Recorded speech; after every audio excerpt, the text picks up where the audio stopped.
পটুয়াখালীর বাউফল উপজেলার কৌশিঙ্গা ও দিপাশা গ্রামকে মাদকমুক্ত রাখার দাবিতে স্থানীয় ছাত্র জনতার উদ্যোগে মানববন্ধন কর্মসূচি অনুষ্ঠিত হয়েছে। সোমবার সকালে পটুয়াখালী বাউফল মহাসড়কের কৌশিঙ্গা আফসারের গ্রেজ এলাকায় এই মানববন্ধন কর্মসূচি অনুষ্ঠিত হয়। মানববন্ধনে স্থানীয় বিভিন্ন শিক্ষা প্রতিষ্ঠানের শিক্ষার্থী, অভিভাবক সহ এলাকার বিভিন্ন শ্রেণী পেশার মানুষ অংশগ্রহণ করেন। স্থানীয়দের অভিযোগ, দীর্ঘদিন থেকেই এই এলাকায় বেশ কিছু মানুষ মাদক সেবন ও বিক্রি করে আসছে।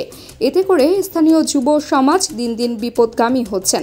এই পরিস্থিতি থেকে উত্তরণে সরকারের দৃষ্টি আকর্ষণ করতে ও এলাকায় মাদক বিরোধী অভিযানকে আরও জোরালো করতেই এই প্রতিবাদ কর্মসূচির আয়োজন করেন তারা। মানববন্ধনে অন্যান্যদের মধ্যে বাউফল ইউনিয়নের গোশিঙ্গা ১ নং ওয়ার্ডের ইউপি সদস্য আব্দুল মালেক, সোনামউদ্দিন মাধ্যমিক বিদ্যালয়ের প্রধান শিক্ষক মোশাররফ হোসেন, দিপাশা ইসলামিয়া মাদ্রাসার সুপার আব্দুর রহমান, মদনপুরা ইউনিয়নের ২ নং ওয়ার্ডের ইউপি সদস্য মোহাম্মদ রাজীব প্রমুখ উপস্থিত ছিলেন।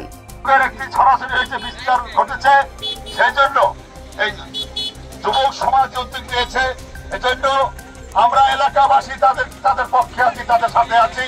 আমরা চাই ইতির মধ্যে যারা এই নেশার সাথে জড়িত এবং যারা এই নেশা বিক্রি করে তাদের বিরুদ্ধে আমাদের এই অভিযান সবাই টানার কারণে সমাজের কিছু লোকজন এই মাদক বিরোধী কর্মকাণ্ডের কারণে এবং তার ভয়াল খাওয়া থেকে নিস্তার পায় না দেখা গণমানুষের মাধ্যমে তার চৌক উঠেই ফেলাইছে গণমানুষরা, কিন্তু তারপরও সে নিস্তার পায় না। নিস্তার পাবে কিভাবে?